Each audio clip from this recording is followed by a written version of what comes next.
So we're going to be talking about medications that help with anxiety, or anxiolytics, or some people call them anti-anxiety medications.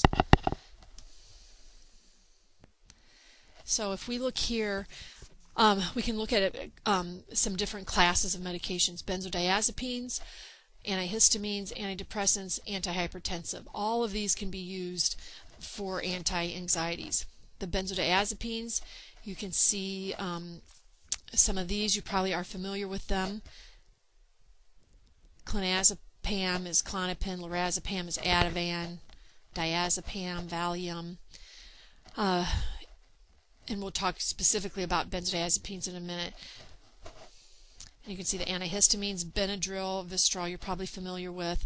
Antidepressants, I have a list later on another slide. And we have an atypical antidepressant called Buspar. And antihypertensive can also be used for anxiety. Many times they are used for performance or types of anxiety or social anxiety. And again, I will talk about that as well. Okay, so let's first talk about the benzodiazepines.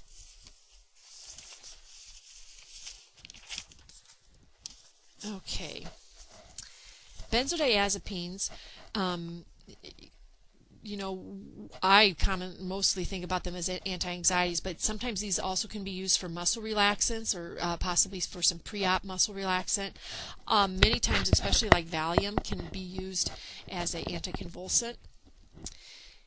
Benzodiazepines are a controlled substance, and so they are monitored more closely in the hospital as well as in all pharmacies. And another reason why they're controlled substance is that they have addictive qualities to them. Let's go down to the action. Three actions that I want you to be aware of.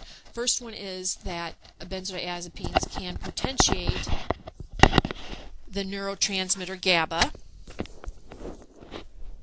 And as we talked about in class, that if we potentiate that GABA or increase the GABA, we are going to decrease arousal, which is going to decrease the person's anxiety, and that's going to lead to a relaxing and a calming effect. Benzodiazepines can also induce mild sedation.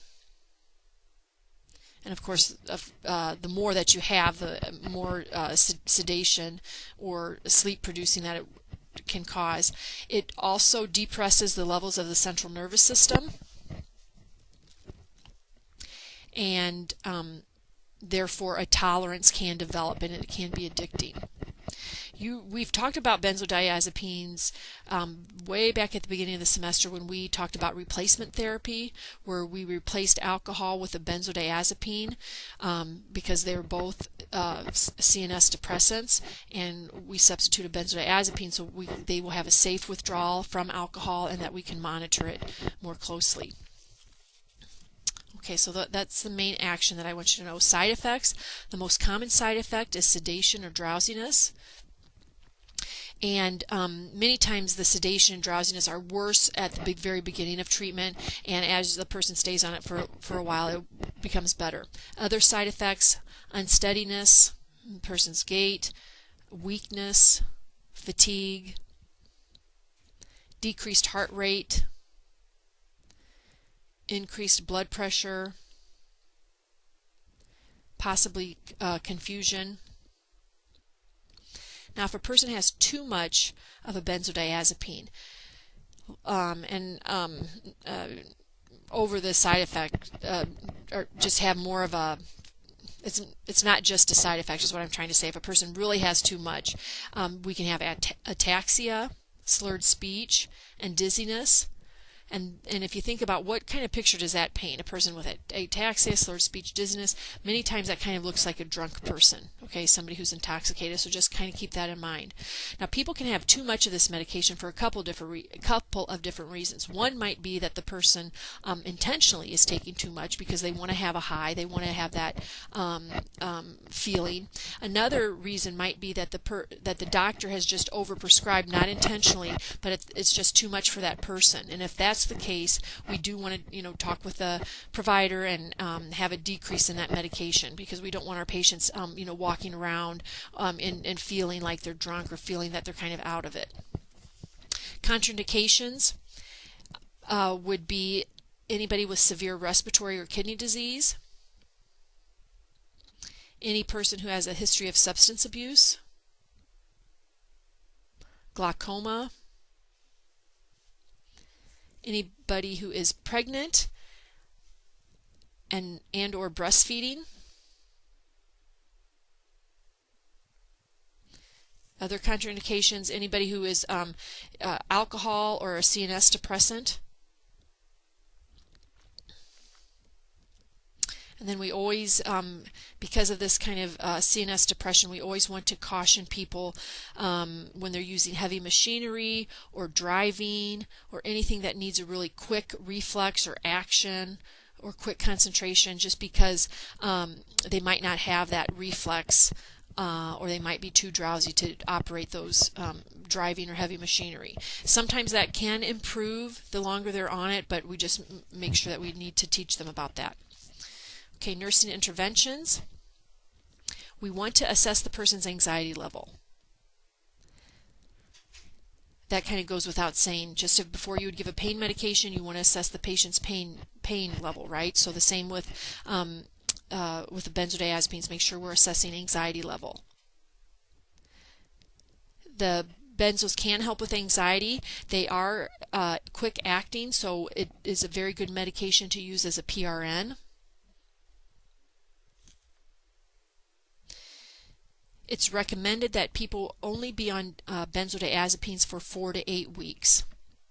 Again, because of that addicting property, and also because we don't want a person to have a pill as their only coping mechanism, and we want them to be able to not to have to be on a medication for the rest of their life. So within those 4 to 8 weeks, we also want to be teaching them and helping them learn other coping mechanisms that will control their anxiety.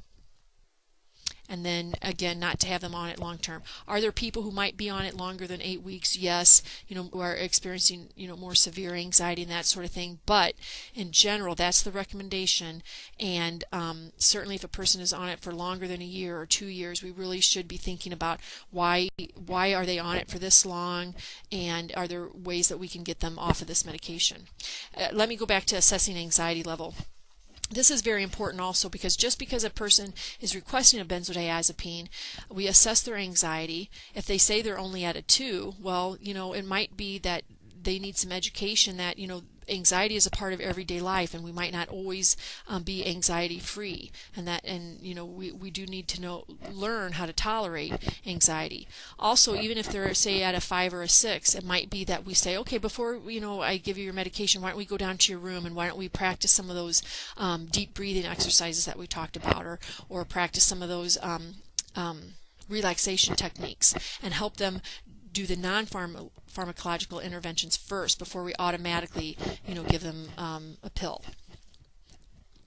Another nursing intervention is that because this medication, or because there's a potential for tolerance and dependence with this medication, we have to make sure that when they go off their medication, that they are tapered.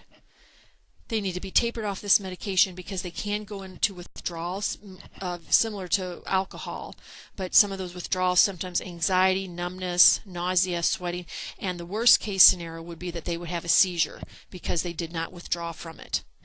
Okay, and addiction or dependence can occur as quickly as 2 to 3 days after they've started it. So again, make sure that they are tapered off medications if they're coming off of them.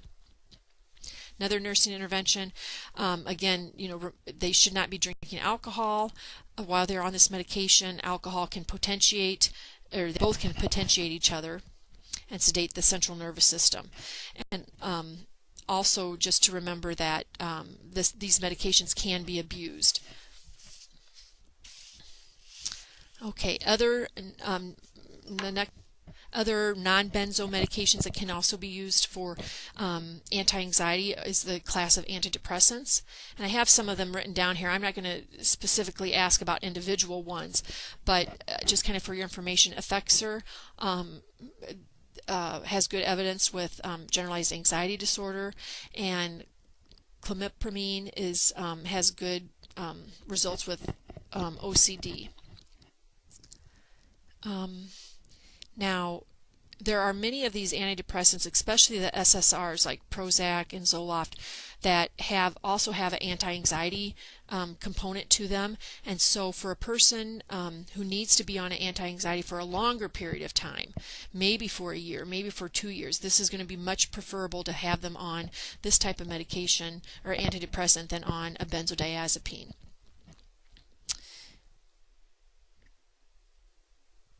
Some other reasons why an antidepressant might be a better choice than a benzodiazepine would be that if a person has a history of substance abuse or addiction, this would be a much preferable medication to use for a person's anxiety instead of putting them on another addicting drug like a benzodiazepine. Antidepressants are non-addicting and are safe for long-term use. I want to talk a little about busporion or Buspar, and this is also a antidepressant, but it's a non-benzo. It's an atypical antidepressant, and it works on serotonin, dopamine, and norepinephrine. Again, it's non-addicting. It's non-sedating, so there's no CNS depression, just like the other antidepressants. Both Buspar and the antidepressants, or the antidepressants on the last slide, do not produce an immediate effect. We kind of guess that, or not guess that, but it's obvious they don't produce that immediate effect, so they cannot be used as a PRN, or they're not going to be effective as a PRN like the benzodiazepines would be. As we learned, antidepressants can take up to 14 to 21 days to have their full effect, so again would not be a choice for a PRN. The other class of medications, the antihypertensive, propranolol and clonidine. I kind of mentioned this before, but these many times are used for some of the social anxieties or performance anxiety, like for tests or public speaking. These work very well on some of the fight or flight symptoms that a person may experience and can be very helpful, such as Inderal can decrease tachycardia and tremors, can help with palpitations, can also help with that sweating and GI symptoms. So they can be helpful, like I said, with those social anxieties and performance anxiety. Okay, and that's all I had for this voiceover. Thank you.